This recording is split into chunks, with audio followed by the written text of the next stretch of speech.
ಎಲ್ಲರಿಗೂ ನಮಸ್ಕಾರ. ನನ್ನ ಚಾನಲ್ಗೆ ನಿಮ್ಮೆಲ್ರಿಗೂ ಸ್ವಾಗತ. ಇವತ್ತಿನ ರೆಸಿಪಿ ಹಲಸಿನ ಹಣ್ಣಿನ ಪಾಯಸ. ಇದನ್ನು ಮಾಡೋದಕ್ಕೆ ಏನೇನು ಬೇಕಂತ ನೋಡೋಣ. ಮೊದಲು ಇದಕ್ಕೆ ಹಲಸಿನ ಹಣ್ಣು ಬೇಕು. ನಾನಿಲ್ಲಿ 3 ತೊಳೆನ ತೊಗೊಂಡಿದ್ದೀನಿ ಹಲಸಿನ ಹಣ್ಣು.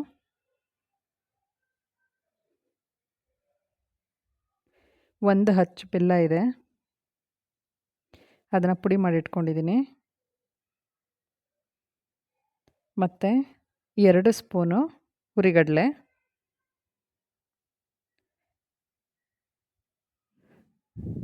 ಏಲಕ್ಕಿ 2 ಇದೆ, ಬಿಡಿಸಿಟ್ಕೊಂಡಿದ್ದೀನಿ. ದ್ರಾಕ್ಷಿ ಮತ್ತು ಗೋಡಂಬಿ,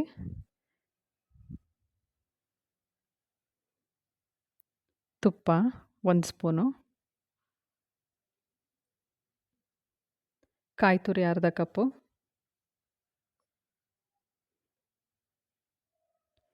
ಮತ್ತು ಇದು ಶಾವಿಗೆ ಒಂದು ಅರ್ಧ ಕಪ್ ಇದೆ, ಗಸಗಸೆ 1 ಟೀ ಸ್ಪೂನ್ ಇದೆ. ಇದಿಷ್ಟು ಇವಾಗ ಹಲಸಿನ ಹಣ್ಣಿನ ಪಾಯಸ ಮಾಡೋದಕ್ಕೆ ಬೇಕಾಗಿರೋದು. ಫಸ್ಟು ಒಂದು ಪ್ಯಾನ್ ಇಟ್ಕೊಳ್ಳೋಣ.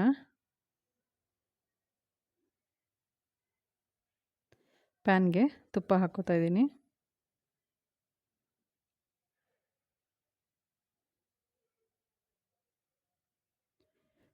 ತುಪ್ಪ ಬಿಸಿ ಆದಮೇಲೆ ಈಗ ದ್ರಾಕ್ಷಿ ಗೋಡಂಬಿನ ಹಾಕೋತೀನಿ.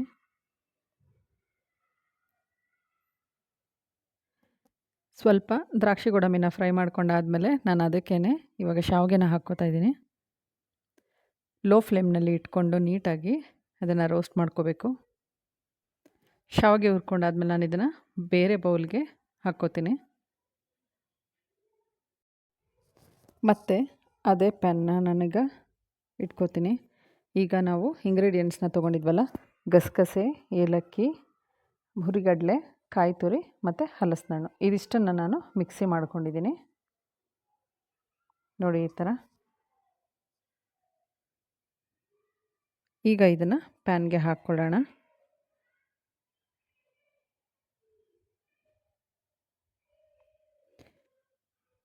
ಇದಕ್ಕೆ ಸ್ವಲ್ಪ ನೀರು ಹಾಕಿ ತೊಳೆದು ಮತ್ತೆ ಹಾಕ್ಕೊಳ್ಳಿ, ಅದೇ ನೀರನ್ನೇ. ಇಷ್ಟು ತೆಳು ಇದ್ದರೆ ಸಾಕು.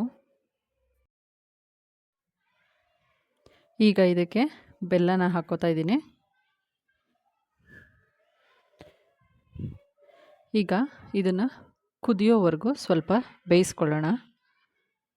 ಚೆನ್ನಾಗಿ ಹೀಗೆ ತಿರುಗಿಸ್ಕೊಂಡು ಸ್ವಲ್ಪ ಕುದಿ ಬರಬೇಕು, ಅಲ್ಲಿವರೆಗೂ ಹೀಗೆ ಬೇಯಿಸ್ಕೊಳ್ಳಿ. ನೋಡಿ ಇಷ್ಟು ಕುದಿ ಬಂದರೆ ಸಾಕು.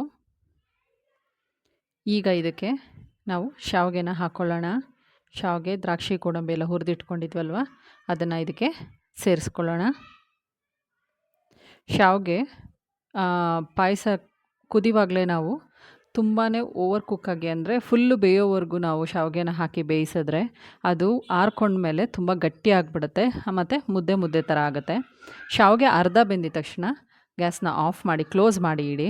ಆಗ ಆ ಬಿಸಿಗೆ ಅದು ಫುಲ್ ಕುಕ್ ಆಗುತ್ತೆ. ಸೊ ಹೀಗೆ ಮಾಡೋದ್ರಿಂದ ಪಾಯಸ ಶಾವಿಗೆ ತುಂಬಾ ಮೆತ್ತಗಾಗಲ್ಲ. ಸಮ್ಟೈಮ್ಸ್ ಸ್ಮ್ಯಾಶ್ ಆಗೋಷ್ಟು ಓವರ್ ಕುಕ್ ಆಗಿಬಿಡುತ್ತೆ. ಸೊ ಹಾಗೆ ಮಾಡೋದ್ರಿಂದ.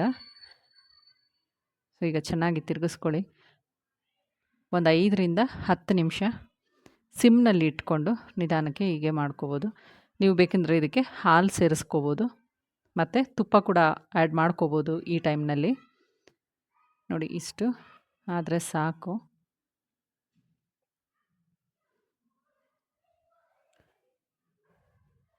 ಸ್ವಲ್ಪ ತೆಳುಬೇಕು ಅನ್ನೋರು ಸ್ವಲ್ಪ ಹಾಲು ಬೇಕಾದರೂ ಹಾಕ್ಕೊಳ್ಳಿ, ಇಲ್ಲ ನೀರು ಬೇಕಾದರೂ ಸೇರಿಸ್ಕೊಳ್ಳಿ. ಈಗ ನಾನು ಗ್ಯಾಸ್ನ ಆಫ್ ಮಾಡಿ ಕ್ಲೋಸ್ ಮಾಡಿ ಇಡ್ತೀನಿ.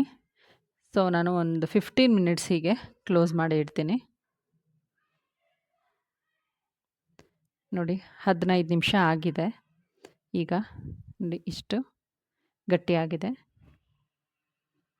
ಶಾವಿಗೆ ಕೂಡ ಪೂರ್ತಿಯಾಗಿ ಬೆಂದಿದೆ. ಪೂರ್ತಿಯಾಗಿ ಬೇಯಿಸಿರಲಿಲ್ಲ ನಾನು. ಈಗ ಇದು ಎಷ್ಟು ತಣ್ಣಗಾದ್ರೂ ಇದೇ ರೀತಿ ಇರುತ್ತೆ.